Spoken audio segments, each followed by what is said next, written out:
करावा लागत होता। त्या राक्षसांच्या भीतीमुळे चोरून यज्ञ करावा लागत होता। आपण इतके भाग्यवान आहोत की आपण मंडप टाकून, पत्रिका छापून, बॅनर छापून कार्यक्रम करतो। हो, पण त्या काळात त्या ऋषीमुनींना किती त्रास होता।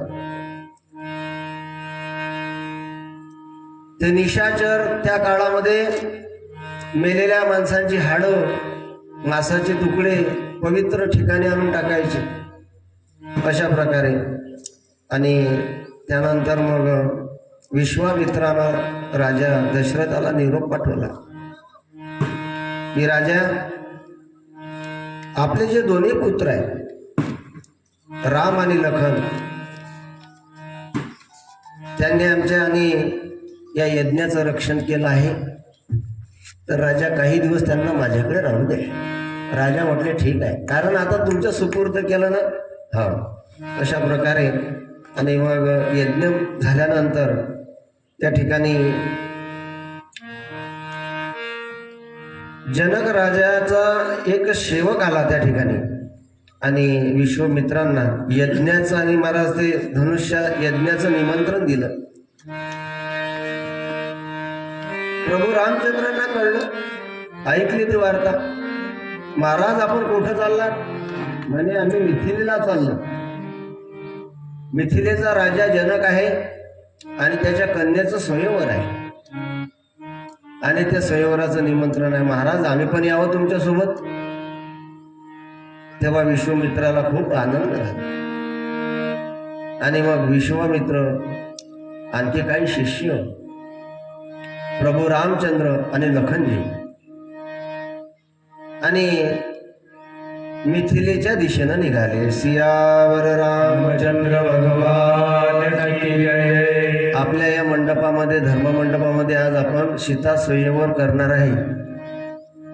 तरी आपली कथा जोपर्यंत समजा दुपारपर्यंत होईल तोपर्यंत होईल, संध्याकाळच्या 4 वाजेला आपण स्वयंवर करून टाकू, बरोबर की नाही? म्हणजे कथेली व्यत्यय येणार नाही, आता पूर्वीली वेळ भेटते समजा शृंगार वगैरे करायला। श्री राम जय जय राम, श्री राम राम राम, श्री राम जय जय राम, श्री राम राम राम, श्री राम जय जय राम, श्री राम राम राम, श्री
राम राम राम सीता राम राम राम सीता राम राम राम सीता राम राम राम सीता राम राम राम सीता राम राम राम सीता राम राम राम सीता राम राम राम सियावर रामचंद्र भगवान की जय. मागच्या वर्षाची सेटिंग आज लागली. मागच्या वर्षी जी सेटिंग होती ना ती सेटिंग खास लागली आहे. फक्त आता एक काम करायचं आमचं गायनासाठी थोडा तेव्हा किंचित वीक होत होतं गायनाच्या वेळेस आणि बोलायच्या वेळेस याला असंच करून घ्या पण थोडा पेटीचा आवाज.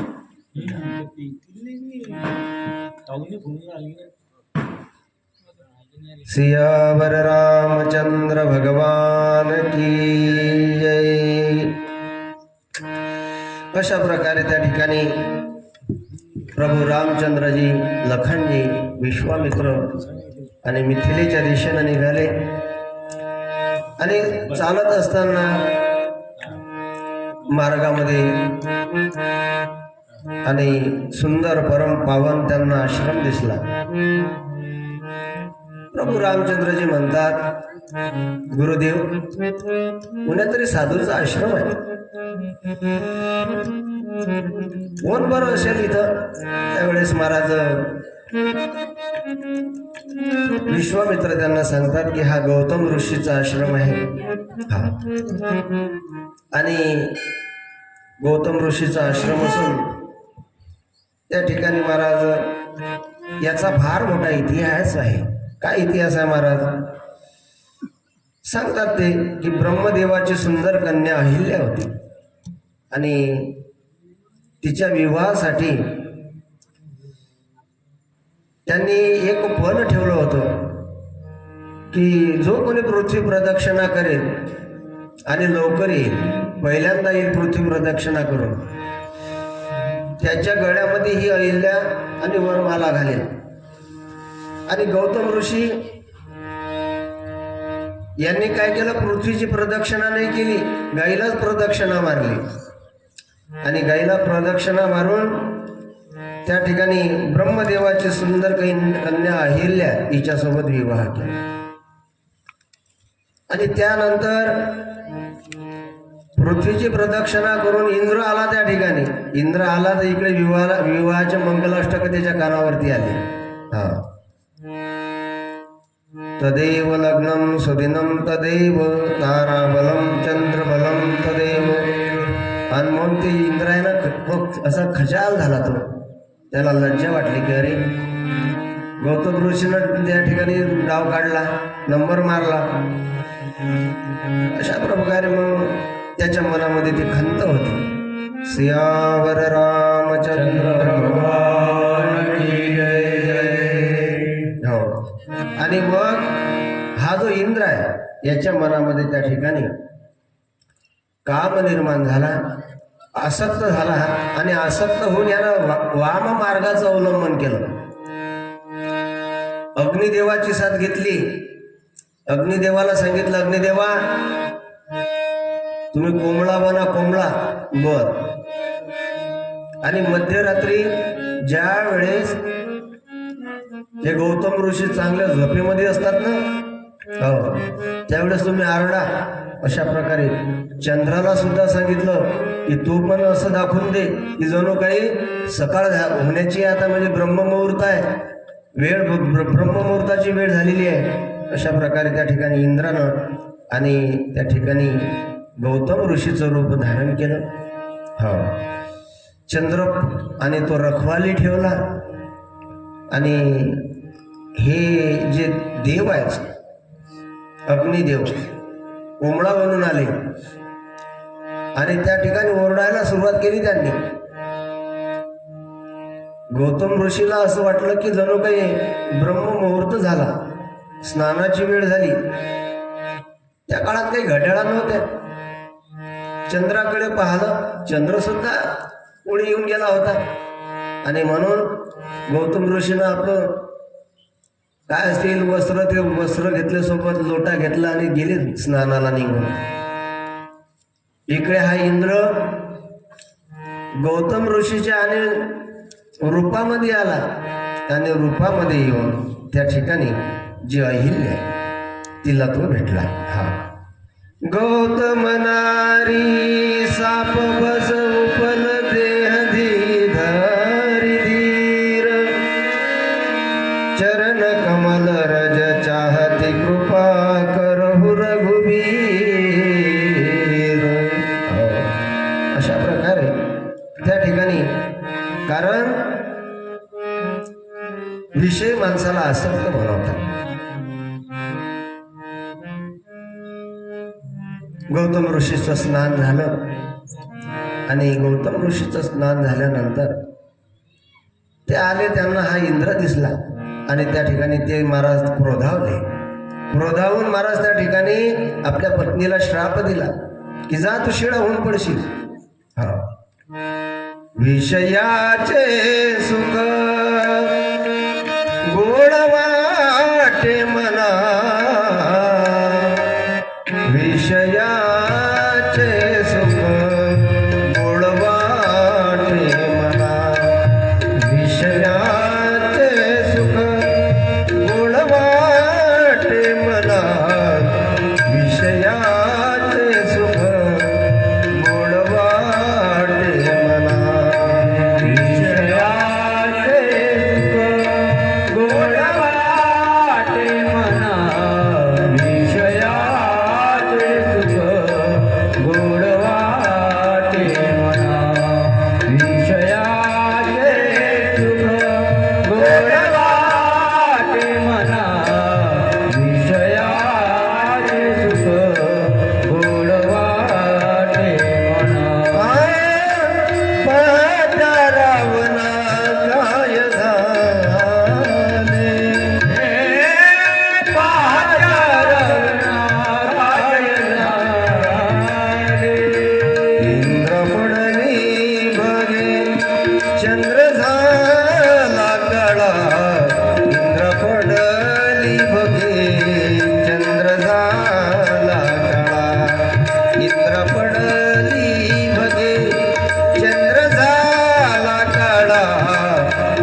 इंद्र पडली बघे चंद्र झाला काळा,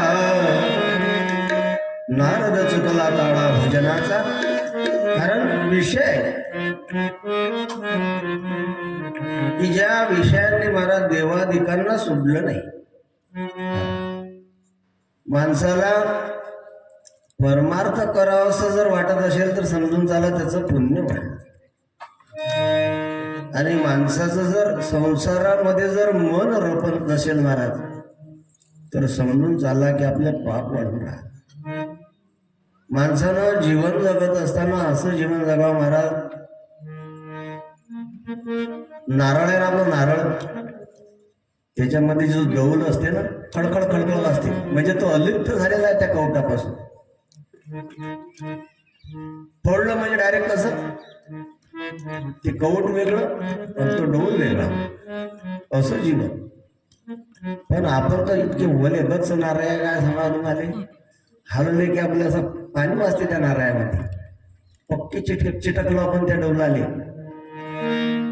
त्या सराट्यानं काढून चिमट्यानं काढून सुटलं आपण निघत नाही, इतके चिटकलो आपण संसाराला. कारण जीवाची आवडी आहे मला संसार, त्याला संसार करावा वाटतो, परमार्थाकडे तो वळत नाही.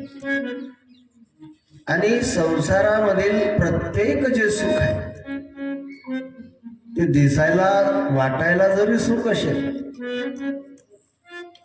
परंतु त्याचा जे पाय वाटा आहे त्याचा जो रस्ता आहे तो दुःखाकडे जातो. प्रत्येक सुखाच्या पाठीमागे दुःख लोपलेलं असतं. मला आपण ज्या सुखाची अपेक्षा कराल तिच्या मागे दुःख आहे. संसारिक वस्तू कोणत्याच सुखाच्यासाठी नाही आहे, तिच्या मागे दुःख आहे. आणि म्हणून संत महात्म्यांनी सांगितलं की बाबा रे, तुम्हाला खऱ्या आनंदाची प्राप्ती जर करायची असेल, खऱ्या सुखाची जर प्राप्ती करून घ्यायची असेल तर भगवंताचं नामस्मरण करा. कारण भगवंत काय सांगावं महाराज, त्या ठिकाणी शिळा असलेली जी अहिल्या आहे शाप मुक्त झाली ती. कारण तिला श्राप दिला होता गौतम ऋषीनं की तू शिळा म्हणून पडशील. त्यावेळेस तर अहिल्या महाराज त्या ठिकाणी रडायला लागली. अहो नाथ, त्यामध्ये माझा काय दोष आहे? माझा काही दोष नाही. अशा प्रकारे त्या ठिकाणी माझ्यावरती कृपा करा. हो, त्या ठिकाणी श्राप दिला. नाथ महाराज वर्णन करता भावार्थ रामायणामध्ये, जाणोनी परपुरुषाचे ज्ञान भोगी कंटाळे ना तुझे मन, ते तू होशी पाशान शिळा जाण जडतवे. परपुरुषे कामाचा मोहळा, ते तू होशी महाशिळा, तुझ कोणी न देखे डोळा, बुद्धी विटाळा मानती तुझ्या. अशा प्रकारे लोक तुझं दर्शन घेणार नाही, तुझा विटाळ करतील. आणि त्यावेळेस महाराज सांगितलं की उत्साह द्या, मला काहीतरी उत्साह द्या. हो, माझा उद्धार व्हायला पाहिजे. त्यावेळेस त्या ठिकाणी गौतम ऋषीनं महाराज उत्साह दिला की दशरथाचे पुत्र श्रीराम ज्यावेळेस शिकले येतील आणि त्यांचा स्पर्श तुला होईल तेव्हा तू परत आणि पुनर्स्थितीमध्ये येशील. आणि म्हणून त्या ठिकाणी विश्वमित्र म्हणतात प्रभू रामचंद्रांना की राम आपल्या कमल चरणाची इच्छा आणि ही करत आहे, अहिल्या करत आहे, म्हणून तिला तुम्ही चरण लावा. आणि लागला रामचरण, झाले अहिल्या उद्धरण, साष्टांग नमन त्या केले. भावार्थ रामायण अशा प्रकारे. तो हा न करीते काही, कारे लीन व्हाना पायी, शिळा मनुष्य झाली ज्याच्या चरणाचे चाली. नामदेव महाराज अशा प्रकारे. आणि अहिल्या शिळे राघवे मुक्त केली, पदी लागला दिव्य होऊनी गेली. रामदास महाराज सांगतात, सियावर रामचंद्र भगवान की जय. प्रभू रामचंद्रानं त्या शिळेला स्पर्श केला आणि त्यामधनं दिव्य अशा प्रकारची स्त्री उभी राहिली. तिनं रघुरायाचे चरण पकडले आणि तिला आनंद झाला की रघुराया, तुमच्या चरणानं मी पापमुक्त झालेली आहे. हो, आणि त्या अहिल्यासारखंच महाराज आपलं सुद्धा जीवन आहे. आपल्याला सुद्धा जर शिळा मुक्त व्हायचं असेल, कारण त्या ठिकाणी त्या शिळेचा लोकांनी विटाळ केला. हो, आपला सुद्धा देह महाराज विटाळलेला आहे. आपण सुद्धा एक प्रकारची शिळात होऊन पडलेलो आहे. आणि या शिळेचा जर उद्धार करून घ्यायचा असेल तर आपण सुद्धा महाराज, आपण तर एवढे काही पुण्यवान नाही की प्रभू रामचंद्र आपल्याकडे चालत येतील, आपल्याला पायाचा स्पर्श करतील. नाही नाही नाही. म्हणून आपणच प्रभू रामचंद्राकडे जाऊन त्यांचे चरण धरा. सियावर रामचंद्र भगवान की जय. तिथून प्रभू रामचंद्र विश्वामित्र लखन पुढे चालत असताना चर्चा करत आहेत, विषय करत आहेत. प्रभू रामचंद्र विचारतात की राजा जनकाला विदेही पण म्हणतात, का बरं म्हणतात त्याला विदेही? त्यावेळेस त्या ठिकाणी विश्वामित्र प्रभू रामचंद्राला सांगतात की विश्वाकूचा पुत्र निमी एक विशाल यज्ञ यानं योजन केला आणि त्या वेळी वशिष्ठ हे इंद्राच्या यज्ञामध्ये गुंतले होते. आणि त्यामुळे ते यज्ञाला येऊ शकले नाही आणि निमीने इतर ऋषीच्या साह्याने ते यज्ञ करवला. परंतु वशिष्ठ ऋषीला जेव्हा कळले त्यावेळेस त्यांना निमीला श्राप दिला आणि त्या क्षणी तो निमी मृत झाला. निमी राजा होऊन गेला. त्याने यज्ञाचा आरंभ केला होता आणि वशिष्ठाला सांगितलं. वशिष्ठ तिकडे गुंतले होते. गुंतले असल्यामुळे येऊ शकले नाही. या निमीनं काय केलं, इतर ब्राह्मणांना बोलावलं आणि इतर ऋषींना बोलावलं, यज्ञ करून घेतला. आणि तेवढ्यामध्ये ते वशिष्ठ आले. त्यांना राग आला. त्याने श्राप द्याला की तू मृत होऊन पडशील. आता निमी राजा मृत झाला, आता पुढे वंश कसा वाढेल बा? मग वंश वाढावा म्हणून त्या निमी आणि राजाच्या देहाचं त्या ठिकाणी मंथन केलं. आणि त्यामधनं महाराज मंथन केल्यामुळे त्यापासून एक मुलगा त्यांना प्राप्त झाला. त्या मंथनातून एक मुलगा उद्भवला आणि त्यामुळे त्याला जनकाला महाराज विधी म्हणजे विधीने त्या उत्पन्न झाला म्हणून विदेही असं नाव पडलं. जनक राजाचं दुसरं नाव विदेही आहे. सियावर रामचंद्र भगवान की जय. श्रीराम जय जय राम. श्रीराम राम राम. श्रीराम जय जय राम. श्रीराम राम राम. श्रीराम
हा जो मिथिलेचा राजा आहे जनक, याचे गुरु कोण आहेत हो? त्यावेळेस महाराज त्या ठिकाणी विश्वामित्र सांगतात की जनक आहे. आणि या जनकाच्या दरबारामध्ये या जनक राजानं महान पंडितांना निमंत्रण दिलं. हो, एक गाय आहे आणि त्या गायीच्या शिंगांना सोनं बांधलं, तिच्या गळ्यात शिंगांची हिऱ्या मोत्याची माळा बांधल्या आणि त्या ठिकाणी अनेक पंडितांना निमंत्रण दिलं. एक प्रकारची स्पर्धा त्यानं निर्माण केली की या स्पर्धेमध्ये जो जिंकेल, जो विजयी होईल, त्याला ही गाय आणि सप्रेम भेट मिळेल.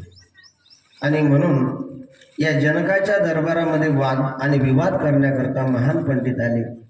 अशा प्रकारे त्या ठिकाणी अष्टवक्र आहे आणि अष्टवक्राचे वडील ते सुद्धा महान पंडित होते आणि ते सुद्धा त्या ठिकाणी वादविवाद करण्याकरता गेले. वादविवाद करण्याकरता गेले असताना त्या ठिकाणी राजाने आणि इतरांनी त्यांचा अपमान केला अष्टवक्रांच्या वडिलांचा. अष्टवक्राचे वडील आले, नाराज झालेले आहेत, खिन्न मनानं आहेत. अष्टवक्रानं विचारलं त्यांना, का हो बाबा, काय झालं तुम्हाला कोणी बोललं का, कोणी अपमान केला का? त्यावेळेस अष्टवक्रानं सांगितलं त्यांनी की हे बघ, मी राजा जनकाच्या दरबारामध्ये गेलो होतो वादविवाद करण्याकरता, परंतु त्या ठिकाणी त्यांनी माझा अपमान केला, माझ्यावरती हसले ते सगळे. अशा प्रकारे आणि मग म्हटले ठीक आहे. अष्टवक्र म्हटलं, बाबा तुम्ही काही काळजी करू नका, मी बघतो काय. आता हा जो अष्टवक्र होता हा 8 ठिकाणी वाकडा होता. याचं शरीर सरळ नव्हतं. मान कशी, हात कसे, पाय कसे, तोंड कसं, म्हणजे विद्रूप होता तो दिसायला. कोणीही त्याच्याकडे पाहिल्यानंतर हसावं असं त्याचं रूप होतं. आणि हा अष्टवक्र त्या जनकाच्या दरबारामध्ये गेला असता त्या ठिकाणी महान पंडितांची त्या ठिकाणी सभा भरलेली होती आणि हा अष्टवक्र त्या सभेमध्ये गेला असताना त्या अष्टवक्राला पाहून सगळेच हसले. विद्वान होते ते हसले, सगळे हसायला लागले, गदा गदा गदा हसायला लागले. राजानं तर नको हसायला पाहिजे होतं ना, हो, परंतु राजा सुद्धा त्या ठिकाणी हसायला लागला. हा, राजा हसायला लागला. सियावर रामचंद्र भगवान की जय. अष्टवक्र राजाजवळ आला आणि राजाला म्हणतो, राजा, हे बाकीचे सगळे हसले, मला काही वाटलं नाही, हा, पण तू का बरं हसला? तुझ्या हसण्याचे मला कारण सांग. हा, काय कारण आहे, का बरं तुम्ही हसलात? आणि ह्या चामरांच्या सभेमध्ये सत्य ठरवताय तुम्ही? हा, चामराच्या सभेमध्ये सत्य असत्य, न्याय अन्याय, धर्म अधर्म अशी चर्चा होऊ शकत नाही. चामरांची सभा म्हटल्यानंतर सगळे स्तब्ध झाले, गुपचूप झाले. हो, त्यावेळेस राजा म्हटला, अष्टवक्रा तुला काय म्हणायचं आहे, बोल, तुझं मनोगत आहे ते मांडतो. त्यावेळेस अष्टवक्र त्यांना म्हणाले, चामर म्हणजेच महाराज त्वचा, की ज्यांना माझी त्वचा दिसते पण ते मला पाहू शकत नाही. त्यांना माझे वाकडे तिकडे रूप दिसते. राजन, हा माठ आहे,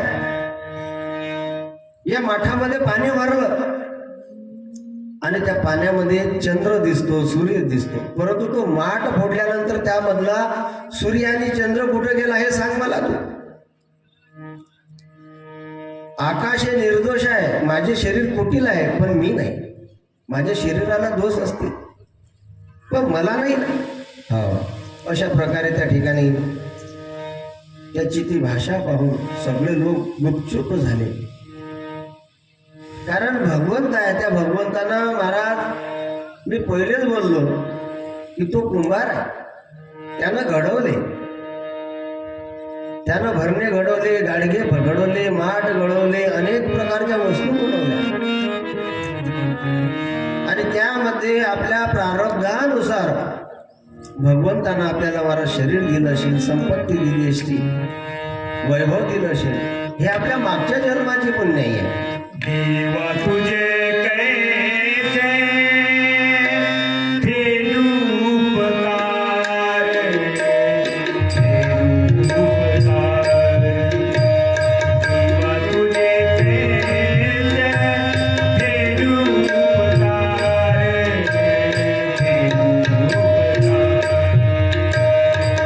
देवा तुझे कैसे फेडू उपकार, फेडू उपकार. देवा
तुझे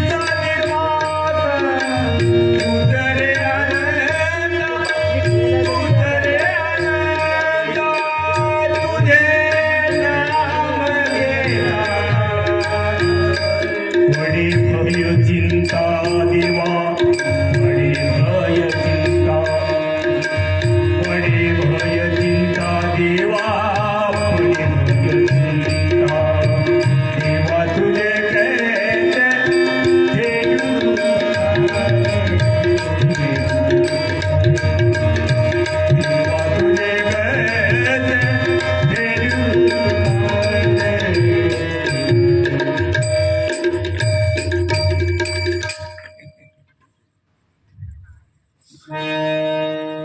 देवा तुझे कैसे फेडू उपकार, फेडू उपकार. त्याचे उपकार आपण फेडू शकत नाही. त्यानं आपल्याला 2 पाय दिले, 2 हात दिले, 2 डोळे दिले. त्यानं जर 4 पाय दिले असते तर काय केलं असतं आपण? त्यानं जर पंख लावून दिले असते आपल्याला काय केलं असतं आपण? भगवंतानं आपल्याला नरदेह दिला, हे त्याचे उपकार आहे.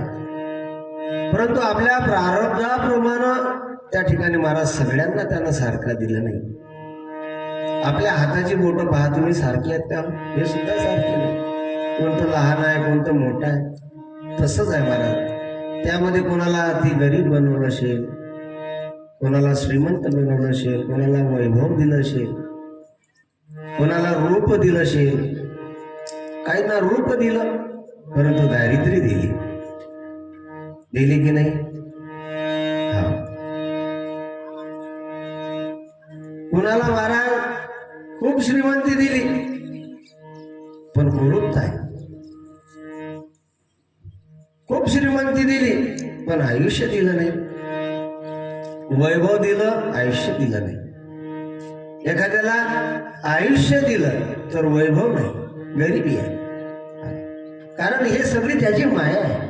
त्यांना सगळ्यांना महाराज ते भजन आहे तर लक्षात नाही येऊन राहिलं. सियावर रामचंद्र भगवान की जय.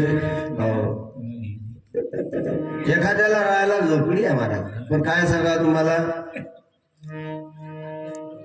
ओरिजिनल प्रेमाची शिदोरी ज्या घरात नांदते, हा ओरिजिनल प्रेमाची शिदोरी ज्या घरात नांदते त्यांना लोक गरीब म्हणतात. पण ज्या घरी पावलोपावली अपमान होतो महाराज त्यांना लोक श्रीमंत म्हणतात. ज्यांच्या दरवाज्यावरतीच लिहिलेला आहे कुत्र्यापासून सावधान राहा त्यांना लोक श्रीमंत म्हणतात. पण जो महाराज आवडीनं प्रेमानं ओढून म्हणते चला भाऊ माझ्याकडे झाला ना 2 घास खा, पण आपल्याला त्या झोपडीत बसा वाटत नाही. अरे तो प्रेमानं खाऊन घालून राहिला, हे अपमानाचं कशाला खाते. एखाद्याला महाराज खूप श्रीमंती आहे, 100 एकर शेती, मुलंच नाही. प्रभू हा खेळ दुनियेचा कशा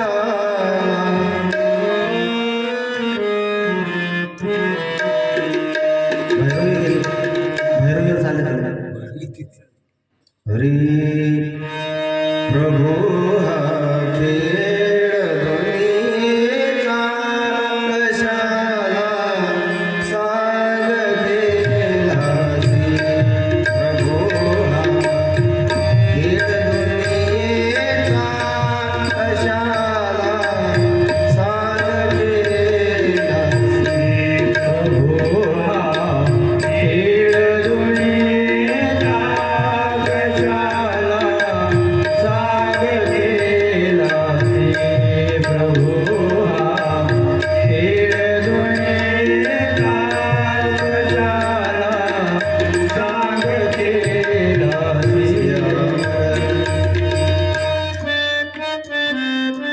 सियावर सियावर चंद्र रामचंद्र भगवान की जय. त्या ठिकाणी महाराज देहाचं महत्व सांगितलं अष्टवक्राने राजाला. अरे माझ्या देहावरती जातो रे. अरे तू आणि मी वेगळा आहे, फक्त तू महाराज वरती बसलेला आहे मी खाली बसलेला आहे, पण तू आणि मी वेगळा नाही. ज्या वेळेस महाराज निवृत्तीनाथ ज्ञानेश्वर महाराज मुक्ताबाई सोपान महाराज ब्राह्मणांच्या त्या सभेमध्ये गेले, अवहेलना केली त्या ब्राह्मणांनी. संन्याशाची कार्पेट नाव काय ठेवले, निवृत्ती. हा काय नाव ठेवलं, ज्ञानेश्वर. काय नाव ठेवलं, सोपान. काय नाव ठेवलं, मुक्ता. तुम्हाला अधिकार आहे काय रे हे नाव ठेवायचं. मी पणाची निवृत्ती झाली म्हणजे ज्ञानाची प्राप्ती होते, आणि ते ज्ञान सोप्या मार्गाने गेलं की आत्मा मुक्त होतो. महाराज ज्ञान आहे पण ते सोप्या मार्गाने गेलं तर, पण लोक अज्ञानी महाराज अभिमानानं प्रकट करतात.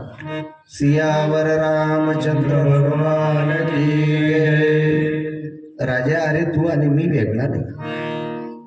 आज मी खाली बसलेला आहे, तू वरती बसलेला आहे. अरे कधीतरी तू खाली बसशील मी वरी बसील, हा त्याचा खेळ आहे, तुझा आपला नाही. आणि म्हणून आपल्या असण्यावरती माणसानं अभिमान मानू नये आणि गेल्यावरती खिन्नता मानू नये. अरे ऊस आहे, ऊस वाकडा आहे, पण त्यातला रस जो आहे ना तो गोड आहे. त्याच्या वाकड्यापणावरती तू जाऊ नये. ऊस डोंगा परी रस नव्हे डोंगा, काय बोललासी वरलिया रंगा. हा ऊस डोंगा परी रस नव्हे डोंगा, काय बोललासी वरलिया रंगा. कमान डोंगी परी तीर नव्हे डोंगा. कमान वाकडी आहे पण तीर सरळ चालतो महाराज. नदी डोंगी परी जळनो हे डोंगा. नदी वाकडी तिकडी असे, पण त्यामधलं जे जळ आहे ना ते निर्मळ आहे. त्याच प्रमाणे महाराज चोखा डोंगा परी भावनो हे डोंगा. चोखा डोंगा परी भावनो हे डोंगा.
चोखा महाराज महार समाजाची त्या काळी,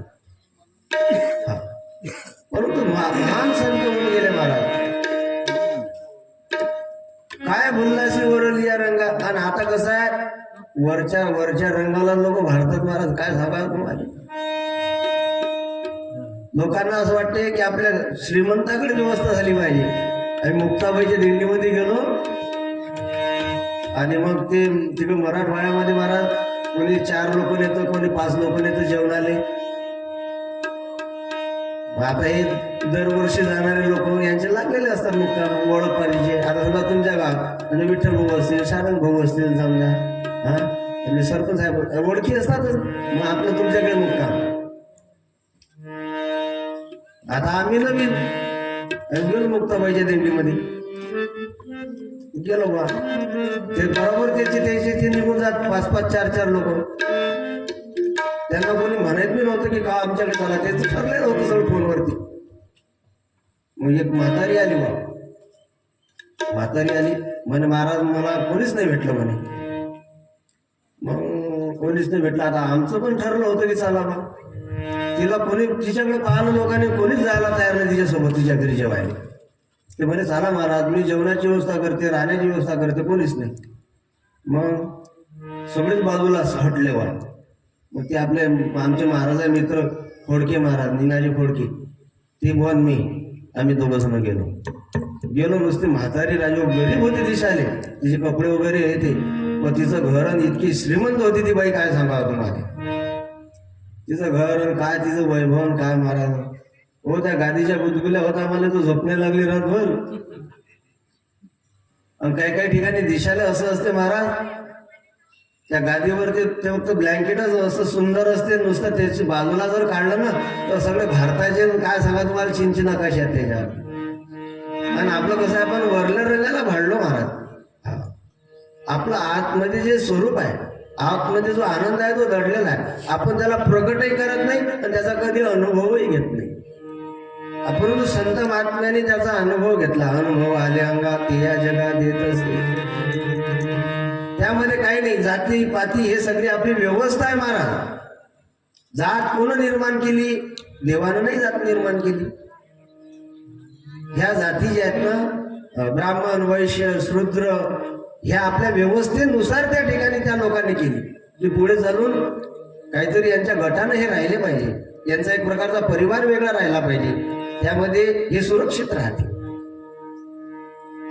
कोण्या देवानं किंवा आपण कुठे जात म्हणून जन्माला नाही आलो महाराज. आता मागच्या वर्षी मला फोन आला पोरवरून कसबा मातंग समाजाचा सप्ताह. म्हणत महाराज आम्हाला तारीख पाहिजे तुमची कथेची. मला काही हरकत नाही घ्यायला. मग म्हणत काही टेन्शन नाही म्हणजे. हो म्हणे आमचा मातंग समाजाचा सप्ताह आहे म्हणे. मला काहीच हरकत नाही. आलोच केला आम्ही. विशाल महाराज होते माझ्यासोबत. विचारू का आपल्याला काय भगवंतानं जे सेवा दिली ते प्रसाद म्हणून घ्यायचा. हो माणसाला अवस्था प्राप्त झाली त्याची व्यवस्था करावं लागत नाही. याची व्यवस्था देव करते. त्यानं जर आपल्या ताटामध्ये आज शिरापुरी वाढली ना तर आपण आनंदानं खावं. आणि चटणी सुद्धा वाढली तरी सुद्धा त्या आनंदानं खावं. कारण त्यानं दिलेला तो प्रसाद आहे आजचा. म्हणून माणसानं जन्मामध्ये महाराज हो शरीराकडे आपलं लक्ष आहे परंतु आत्म्याकडे लक्ष नाही. आत्मज्ञानाकडे आपलं लक्ष नाही. संत महात्मे सांगतात कडो येईल अंतकाळी प्राण प्राण याच्या वेळी राहते निराळी रंगापुरो. आपल्याला कळते कधी शेवटच्या काळाला ज्यावेळेस आपला कंठ दाटून येतो घसा घरघर वाजतो आपल्या घरचे लोक आपला तिरस्कार करतात त्यावेळेस आपल्याला कळते. पण मग कळून काय उपयोग आहे. मानवी जीवनामध्ये आपल्याला काय कळत नाही. आपल्या जीवनामध्ये आपल्याला काय कळत नाही ते आधी कळावं. काय कळून घ्यायचं ते कळावं. आणि आतापर्यंत आपल्याला काहीच कळलं नाही. कमीत कमी हे तरी कळावं. म्हणजे काय कळायचं आहे ते कळावं. कळलं की नाही कळलं ते कळावं. किंवा आपल्याला काहीच कळलं नाही आतापर्यंत कमीत कमी हे तरी आपल्याला कळावं. नक्कीच आपला उद्धार झाल्याशिवाय राहणार. सियावर रामचंद्र भगवान की जय.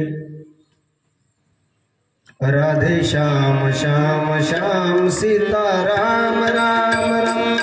राधे श्याम श्याम श्याम सीता राम राम राम. राधे श्याम श्याम श्याम सीता राम राम राम. राधे श्याम श्याम श्याम सीता राम राम राम. राधे श्याम श्याम श्याम सीता राम राम राम.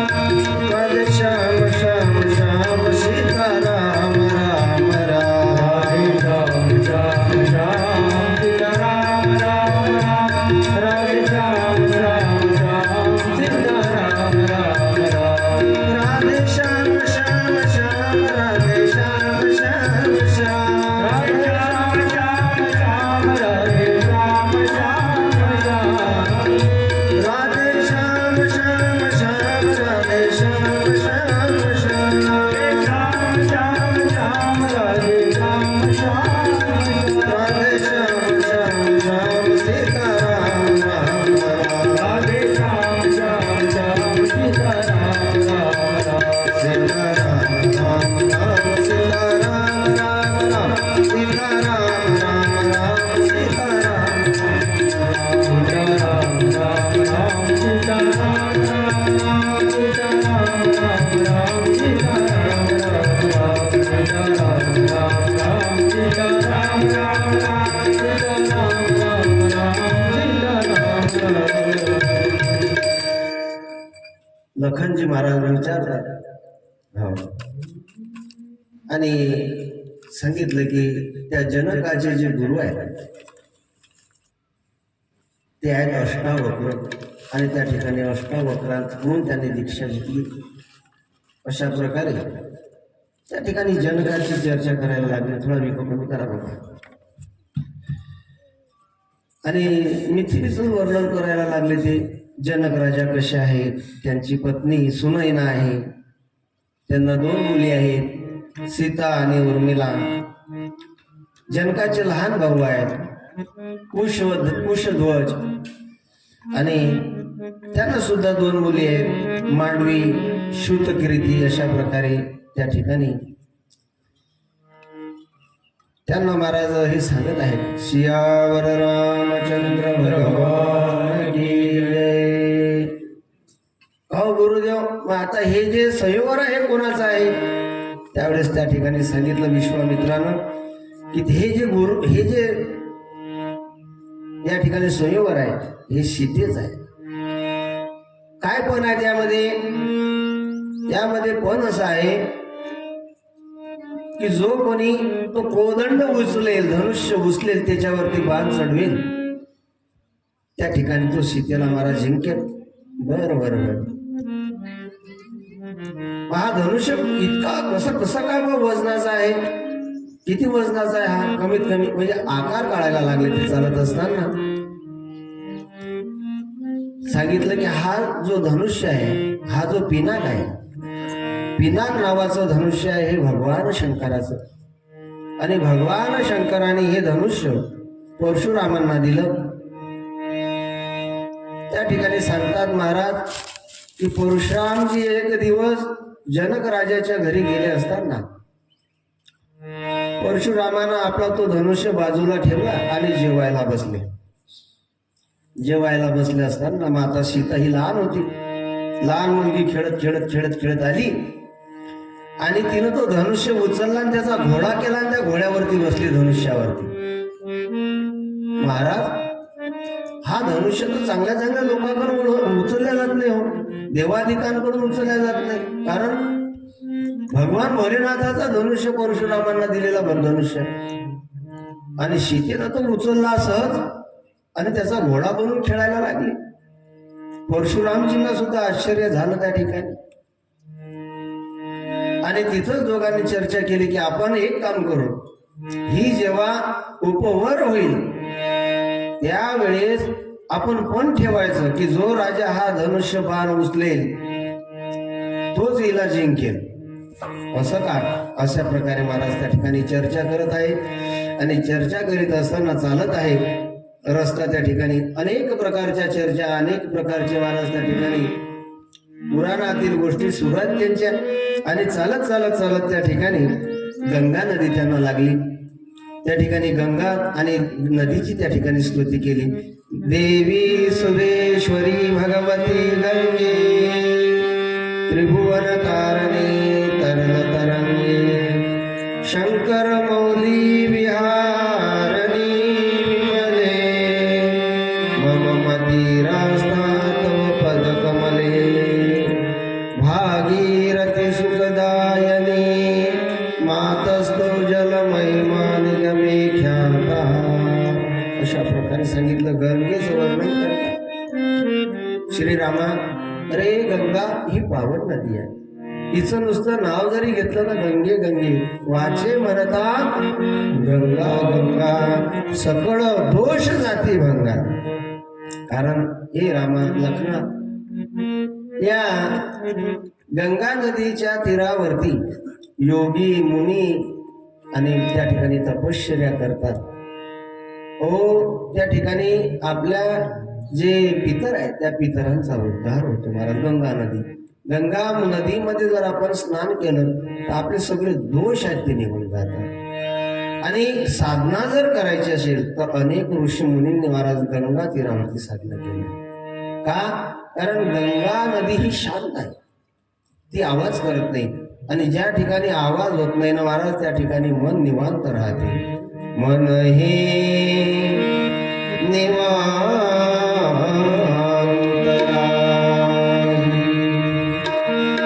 गंगे तुझ्या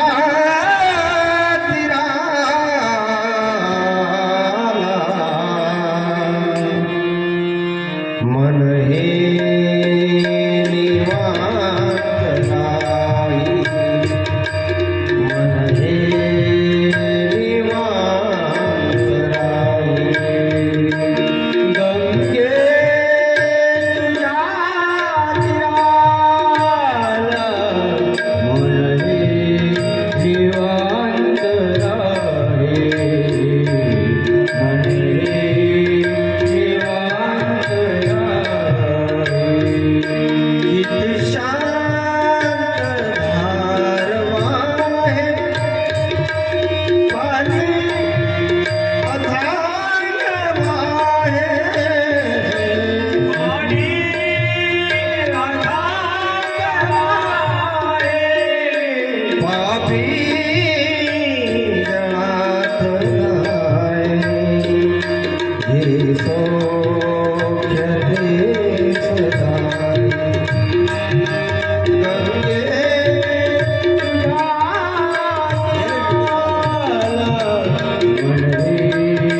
निवा